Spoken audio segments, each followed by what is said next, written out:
Horror Fanatic here, and I'd like to talk to you today about Prom Night, released in the summer of 1980 during the height of the first slasher film cycle. Known for its two top-billed actors, Leslie Nielsen, who's become more well-known for his comedic roles, and Jamie Lee Curtis. This is her third film and her second slasher. So, Norn is one of my favorite tropes. It's name of the game. So, if you like slashers and you're watching this, you know it's Prom Night's gonna have happen on it.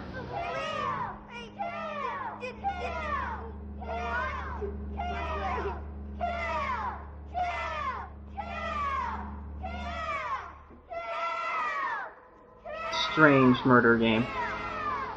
When she goes into the school to join the other children, having left her brother Alex outside to go home and her sister Kim returning to school.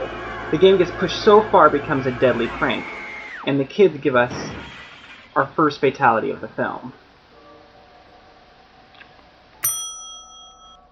When young communities are guilty of misdeeds, this always seems to get locked into place with another trope, and that's the deadly secret. They'll put us in jail.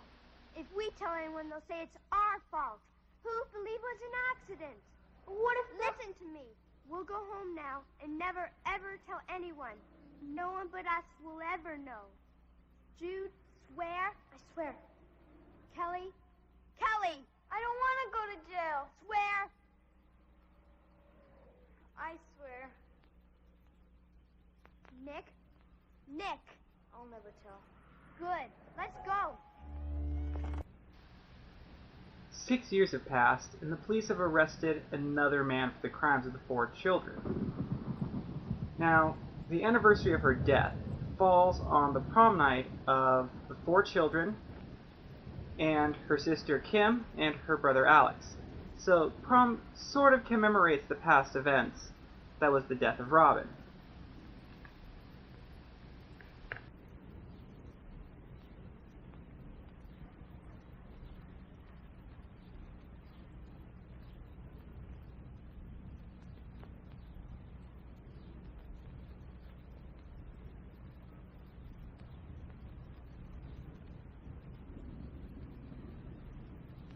Bye. Time to go. We've got to get back.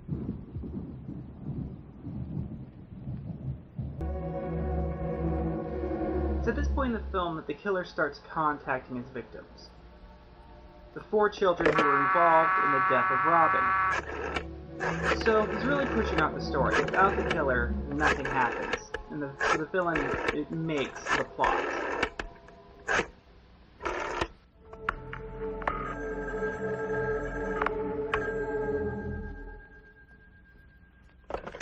Hello? Jude, Yes? can you come out to play tonight? Another trope at this point that's worth mentioning is that even though they're being warned, none of the kids pay any heed to it. Instead, they're more interested in prom.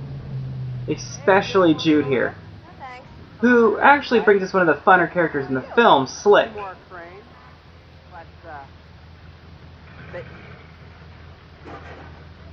They call me Slick. I just want to make something clear with this character. She meets him and takes him to prom all in the same day. Like, meeting him on the street to the later scenes when they're having sex. Same day. Keep that in mind. I wish I had your women problems.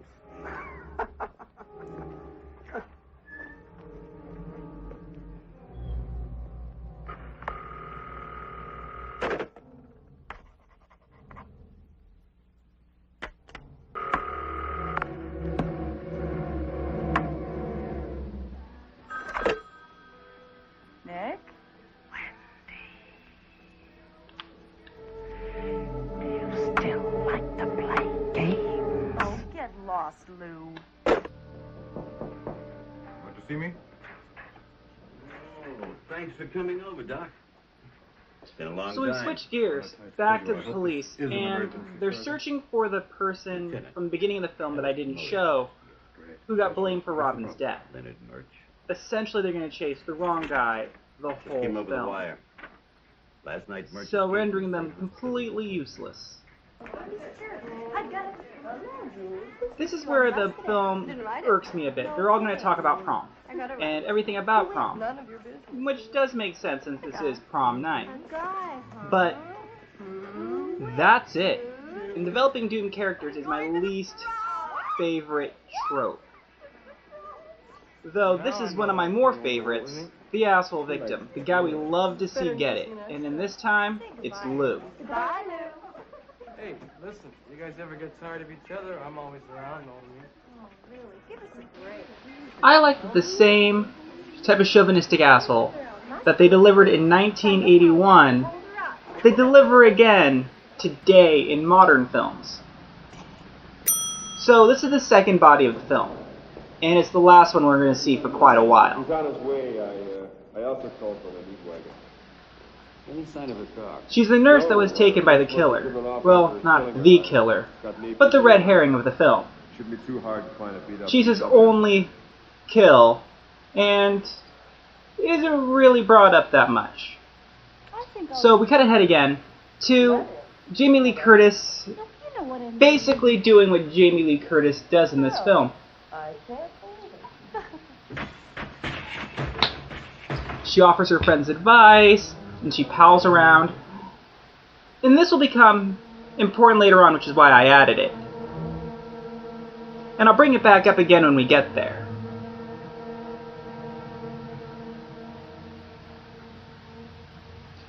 But the thing I want to point out right now is what Jamie Lee Curtis is wearing. She was very popular at this time, having just been in Halloween, and followed that by John Carpenter's The Fog. So I'm throwing in that her walking around with an open shirt and undone pants is more than a little bit of fan service. And the scene goes on for longer than what I said. I mean, she spends the first chunk of the scene in a towel, and then changes into this outfit. And even goes outside a bit, all undone.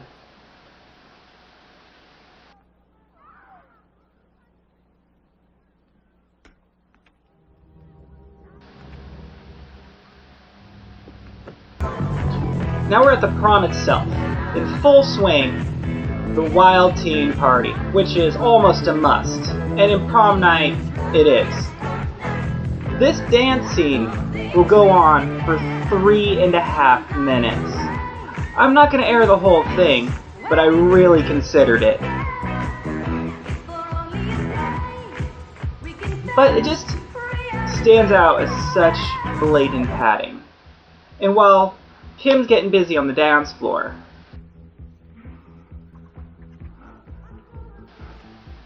so while Kim and Alex are getting busy on the dance floor, Kelly and her boyfriend are committing a cardinal sin of the slasher genre. What makes this actually stand out against trope standards is that she actually won't go through with it. And he's the biggest asshole on the planet because he pieces out after saying, "If you won't, I'll find someone who will." So now we have Kelly left alone. And remember that mirror that was shot earlier I said pay attention to? Well, that's going to come into play very quickly now.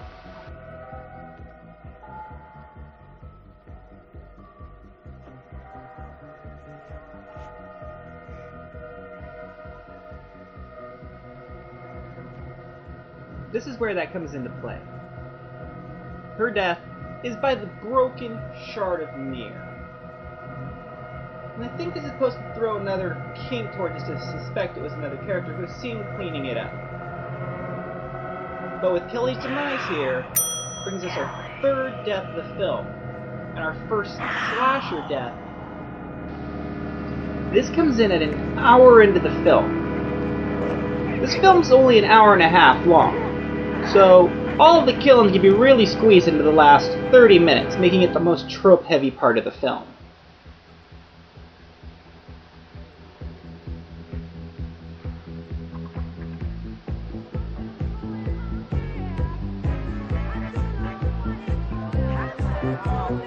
So while Kelly's getting hers, Jude, along with Slick, decide to have some time to themselves. They've already had sex once, smoked a bunch of pot, and now they're out in the woods by the bluffs. Those are 3 things in quick succession. I think you did too. Follow me. Remember, she met him today. And this is another common thing, is when you see from the killer's perspective, his line of sight, the killer's gaze. Again, don't go into the woods. They violated that right off the bat. I'm also going to talk about this for a second. It's going to come up again later, but off-screen teleportation.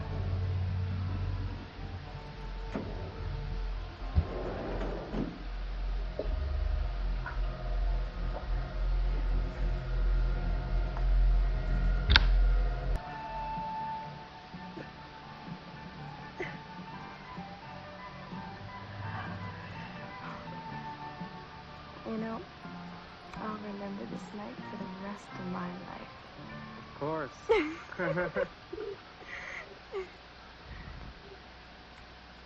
So will I.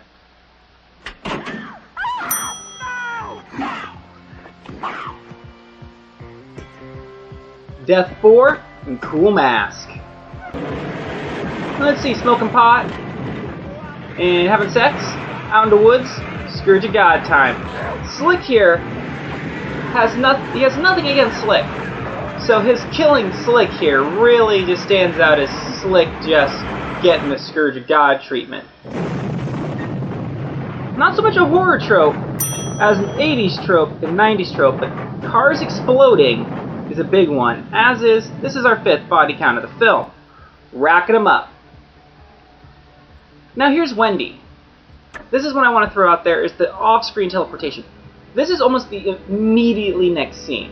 So he got from school after killing Kelly, all the way out to killing Jude, and all the way back, with the prom still going on. Now, having lost his mirror in that fight, he found an axe. This is actually a really effective chase scene, and it's acted out very well. It's also incredibly long. Again, it feels like they were blatantly padding the film. But if you're going to pad it, at least, pad it with stuff that's interesting.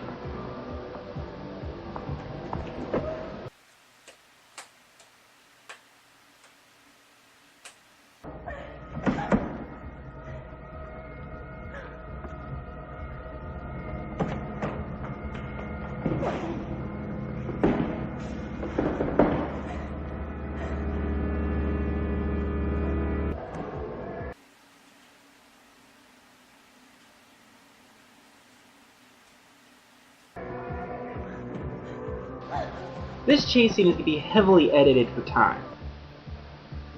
But I'm going to take a brief moment to talk about something that bugs me about this film a little bit, and that's that none of the victims are particularly all that sympathetic.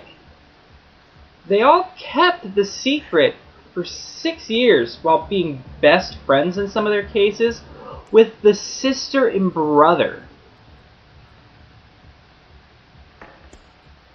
Wendy here is hiding in a closet, which also happens to be the only closet that has a corpse stuffed in it.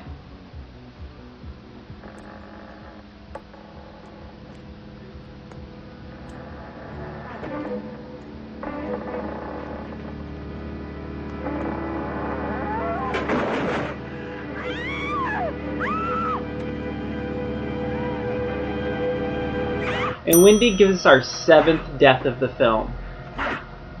I also want to point out the low level of gore in this film. It's almost absolutely non-existent, which is kind of strange for the time, I think. Most of the films I've seen of the slasher from the first cycle was very gory and typically pushed the envelope of what they could do. So, this is where Lou and Wendy's, master plan was to come in action. They were going to hogtie them both and then become king and queen themselves. But with Wendy out of the picture, Lou just carries on with his part, as he has a thing for Kim.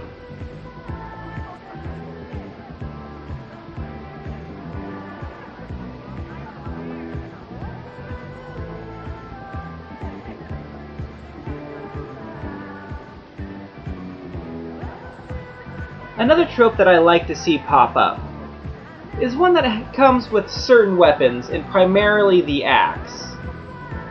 Anytime you have a serial killer, a mass murderer, or even probably a vigilante for that matter with an axe, the same thing tends to seem to happen.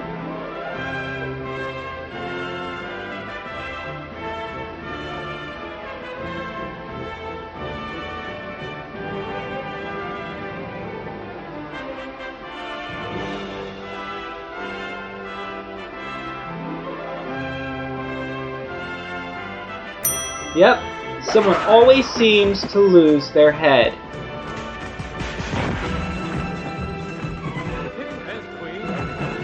Now, he got thrown from a moving vehicle and blasted with electricity, and he's still not down. If that's not an impalpable killer, I'm not sure what is. This is the most gory shot of the death, and the actor apparently was afraid to shoot it as it restrained him, and the director is actually holding his hand while this is being filmed.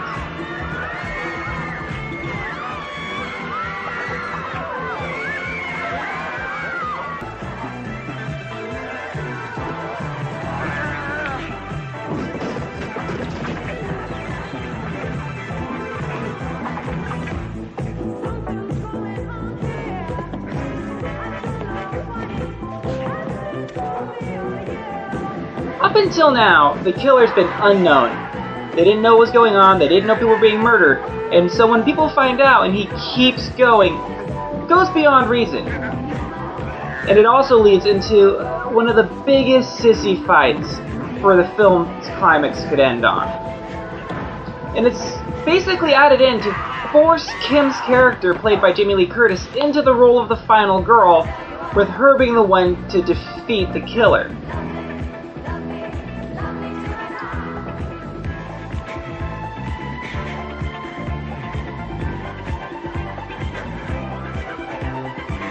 This leads to actually the end of the film, so if you're still interested in not having who the killer is spoiled for you, I would stop now.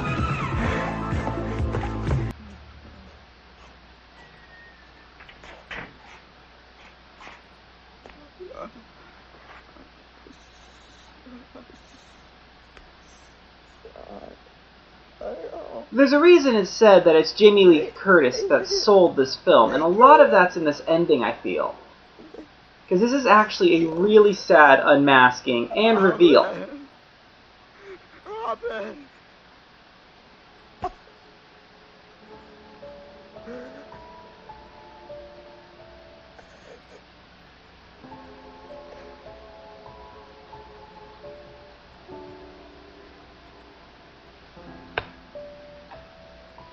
That's right, Alex witnessed the event years prior and has been carrying that knowledge around for 6 years by himself. And sadly, he dies in his sister's arms.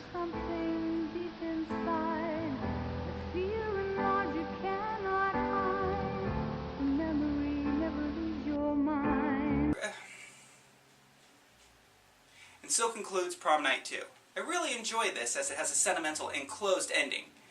But that didn't stop the filmmakers. Up next time on Horror Fanatic, Prom Night 2, Hello Mary Lou.